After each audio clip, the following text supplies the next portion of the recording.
Hi, welcome to our lesson on angles of elevation and depression. We are still working with right triangles, Pythagorean's theorem, and trig.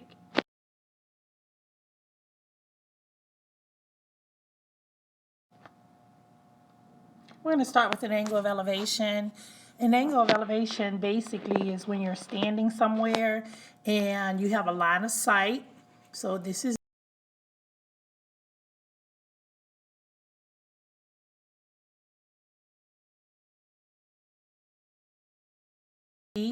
my little smiley face right here. And so if I look straight across, this is my line of sight. And so an angle of elevation would be when I look up, okay? Now an angle of depression, here we go. This is me. Here is my line of sight, which means I'm looking straight ahead. And if it's an angle of depression, then my eyes drop. In any event, we are forming right triangles. So let's take a look at the picture here. If we're standing at T, this is me, and I'm standing down here at T. And so my line of sight is going straight across. And what am I doing? To see the airplane, I'm looking up. That's an angle of elevation. All right, let's take a look over here. If this is me and I'm standing over here at the airplane, my line of sight is going straight across. And when I look down, here's my angle of depression. It's a different triangle. All right, however, we're going to practice with this.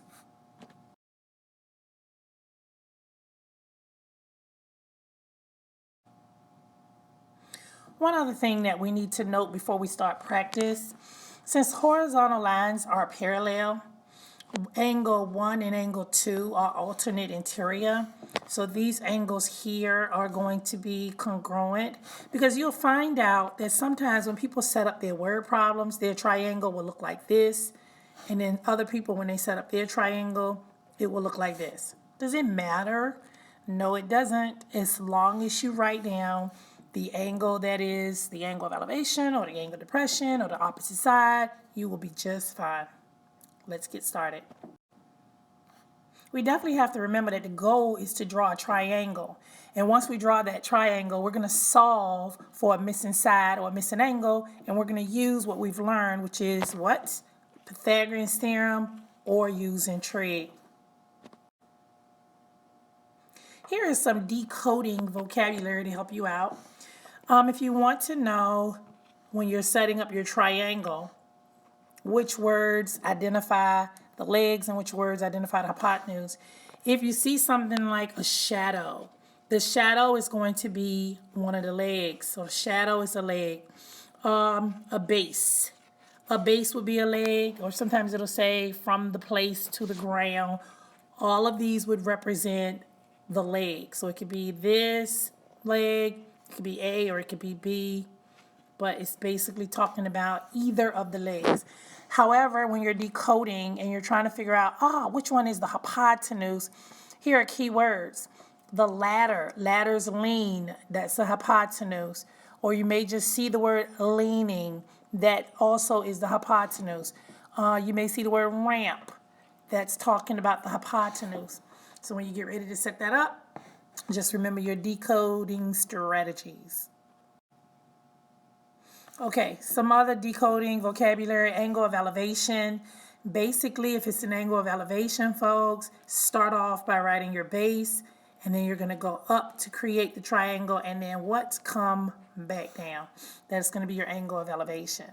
If you're creating a triangle from the angle of depression, here is your line of sight this way. So this is you, line of sight, depression, looking down.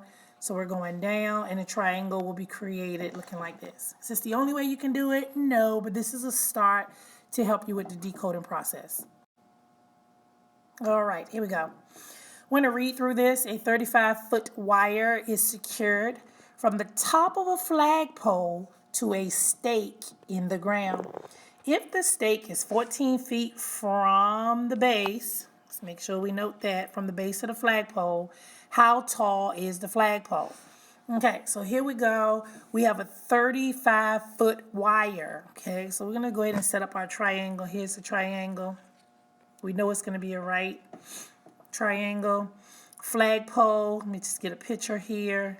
Here's my flagpole.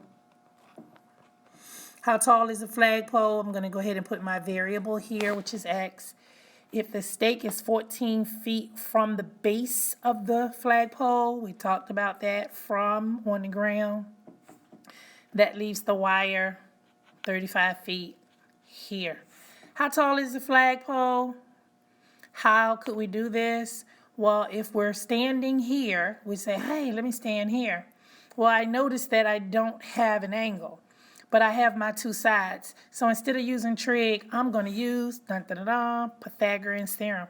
A squared plus b squared equals c squared. All right, so here's my setup.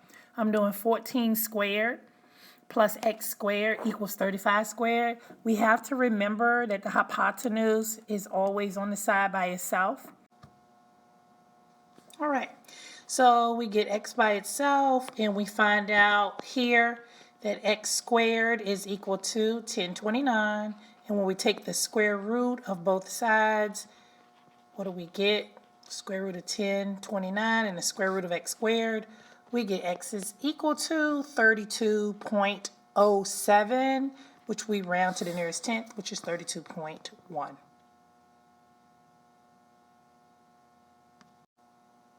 So how tall is the flagpole? The flagpole is 32.1 feet. All right, one more practice problem. Jake leaned a 12-foot ladder. Now, wait a minute. We talked about a ladder, and we said a ladder is going to be the hypotenuse against his house. So here is his house. Let's see if I could draw a house over here. Yay, here's his house. If the angle formed by the ladder and the ground, that's this angle right here, is 68 degrees. Let me go ahead and put 68 in here, 68 degrees, and this is a right triangle. How far from the base of the house did he place the ladder? So that means here, okay? So what am I going to do? I'm going to stand here. Can I use Pythagorean's theorem? No, I don't have enough information. It's not a special triangle, so I'm going for trig. Here where I'm standing, 12 is the h, the hypotenuse. What's close to me is the a, which leaves o over there. So which trig ratio uses a and h? So, ka, toa. All right, so we're going with cosine. So cosine of 68 over 1 is equal to x over 12. We turn cosine of 68 into a decimal. 0.3746 over 1 equals x over 12. And now what we're going to do, we are going to actually cross multiply. And when we cross multiply, we're going to multiply x times 1. And so when we multiply x times 1, we get x. And then the next thing we're going to do, we are going to multiply 0.3746 times 12, and we get, let's see what we get. We round and we get 4.5. So the ladder is about 4.5 feet from the house.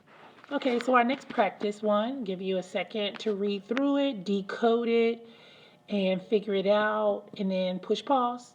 And then once you've done all of that, push play and see if you're on the right track.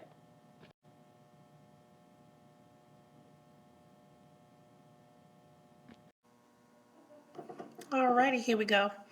So here is the ramp right here. This is the ramp X. It says that the ramp and the ground form a 25-degree angle. So here's my angle. It says the cargo door is 7 feet from the ground. So here we go, 7 feet up. You know when you get ready to get on an airplane, you can't load or go on from the ground. You got to go up the stairs. And I tried to draw an airplane. It looked horrible. I had to stop my video and erase, so I just wrote the word airplane. So once we do that, we know we have O and H, opposite over hypotenuse. We're using sine. Sine of 25 over 1 equals 7 over x. How long is the ramp? 16.6 feet. This concludes our video on angles of elevation and angles of depression. You're able to do those problems in the book. Thank you.